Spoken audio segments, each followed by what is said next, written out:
मुझे अभी फ़िलहाल यही करना चाहिए क्योंकि हर बच्चा, हर इंसान अगर सिर्फ़ सरकारी नौकरी करेगा, विदेशों में सेटल होगा तो धर्म के बारे में भी तो सोचना किसी को पड़ेगा ना। महाकुंभ में सबसे खूबसूरत साध्वी के नाम से वायरल हुई हर्षा रिछारिया अब परेशान होकर अगले 1 से 2 दिनों में वापस अपने घर चली जाएंगी। लेकिन कुछ सवाल कई लोगों के मन में होंगे कि आखिर एक बेहद खूबसूरत एक्ट्रेस, मॉडल और होस्ट रही हर्षा रिछारिया आखिर अपना ग्लैमरस प्रोफेशन और चकाचौंध की दुनिया को छोड़कर हर्षा आखिर क्यों सनातन और अध्यात्म की राह पर चल पड़ी।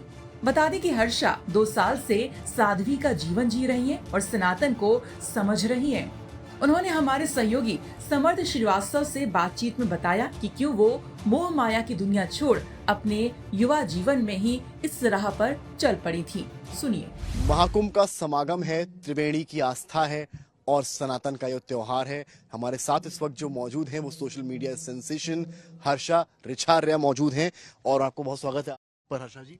Thank you so much. Harsha ji, पहले तो मुझे आप ये बताइए कि पहले आपके वीडियोस, आपके रील्स, केदारनाथ जाना, तमाम चीजें, आपकी अगली लाइफ और ये जिंदगी, क्या ऐसा हुआ आपकी जिंदगी में जो आपने इतना बड़ा बदलाव करने की सोची और वो भी इस उम्र में? देखिए, ज़िंदगी में कोई बड़ा हादसा हो और फिर ज़िंदगी में बदलाव हो और फिर इंसान मंदिर में या भजन कीर्तन में मिले, ये ज़रूरी नहीं है। कभी कभी हम खुद समाज से कटने लगते हैं, हमें अकेले रहना पसंद आता है और मुझे लगता है ये कुछ ना हमारे पिछले जन्म से भी रिश्ता रखता है ये सब, क्योंकि हमारी कुछ चीज़ें बाकी रह गई होती है जो हमें इस ज़िंदगी में पूरी करनी होती है। ऐसा हमारे वेद शास्त्रों में भी कहा गया है। तो मुझे भी लगता है कि मेरे ऊपर जो महादेव की कृपा हुई है और मुझे जो मेरे परम पूज्य गुरुदेव का साथ मिला है, आशीर्वाद मिला है, वो कहीं ना कहीं मेरे पिछले जन्मों के कर्मों का ही फल है जो मैं अभी इस रास्ते पे चल पड़ी हूँ। तो ये रास्ता सुगम है या कठिन है, क्या है? देखिए, जब मैंने ईश्वर की भक्ति में बहुत ज़्यादा रमने लगी थी, मंदिर जाना, भजन कीर्तन में बैठना, जाप करना, तो मुझे बहुत इजी लग रहा था।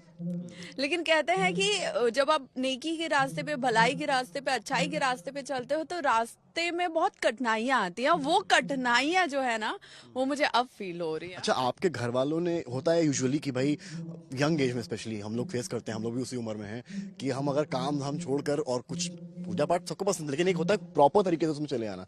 घर वाले कहते हैं भाई ये क्या कर रहे हो, ये आप जॉब करो, सैलरी करो और सारी चीजें करो, पढ़े लिखे हो आप। आपके घर से या खानदान में कहीं से भी किसी ने इस बारे में कुछ कहा आपसे, टोका? देखिए, मैं खानदान की तो बात नहीं करूंगी क्योंकि जब बेटी होती है ना तो परिवार की, माता पिता की, खानदान की बहुत सारी उम्मीदें होती हैं और उनकी जिम्मेदारियां भी होती हैं और उनकी उम्मीदें कहीं ना कहीं अपनी जगह सही है, बिल्कुल सही है। लेकिन जब बच्चा बड़ा होने लगता है और अगर वो मतलब गलत रास्ते पे है या लाइक गलत कल्चर को फॉलो कर रहा है, गलत संगति में है, तो माँ बाप को, पेरेंट्स को, परिवार को ज्यादा टेंशन होती है। लेकिन अगर वो सही रास्ते पे चल रहा है तो मुझे लगता है कि सबसे ज्यादा खुशी परिवार को ही होती है। लेकिन जो एक चीज आपने पूछी है कि परिवार कभी कभी चिंता में पड़ जाता है कि भविष्य को लेकर। हाँ, भविष्य को लेके, लेकिन मेरे परिवार ने हमेशा मेरा साथ दिया है कि उन्होंने हमेशा मुझे यही बोला है कि तुम जो भी करोगे हमें पूरा भरोसा है कि वो सही ही होगा। परिवार ये भी चाहता है कि अगर स्पेशली लड़की है, लड़का है, शादी हम करेंगे समय पर।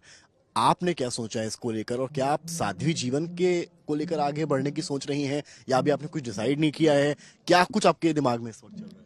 देखिए, शादी को लेके मैंने कुछ भी नहीं सोचा। मैं फिलहाल अपने धर्म के लिए, संस्कृति के लिए, युवाओं को जागरूक करने के लिए धर्म के प्रति मैं उस काम में आगे बढ़ना चाहती हूँ। मुझे लगता है कि मुझे अभी फिलहाल यही करना चाहिए क्योंकि हर बच्चा, हर इंसान अगर सिर्फ सरकारी नौकरी करेगा, विदेशों में सेटल होगा तो धर्म के बारे में भी तो सोचना किसी को पड़ेगा ना। तो मुझे लगता है शायद ईश्वर ने मुझे उसके लिए चुना है। कहते हैं ईश्वर अपने एक बच्चे को थोड़ा सा करीब रखते मतलब आप हैं। युवाओं के लिए इंस्पिरेशन बनना चाहती हैं, ये कहने का मतलब है? हाँ जी। तो आपने सुना कि हर्षा रिछारिया का जो लक्ष्य है वो है युवाओं को धर्म के प्रति जागरूक करना और इसी अध्यात्म की राह पर ही आगे बढ़ना। अब देखना ये होगा कि हर्षा का जीवन किस तरफ मोड़ लेता है। प्रयागराज से समर्थ श्रीवास्तव की रिपोर्ट।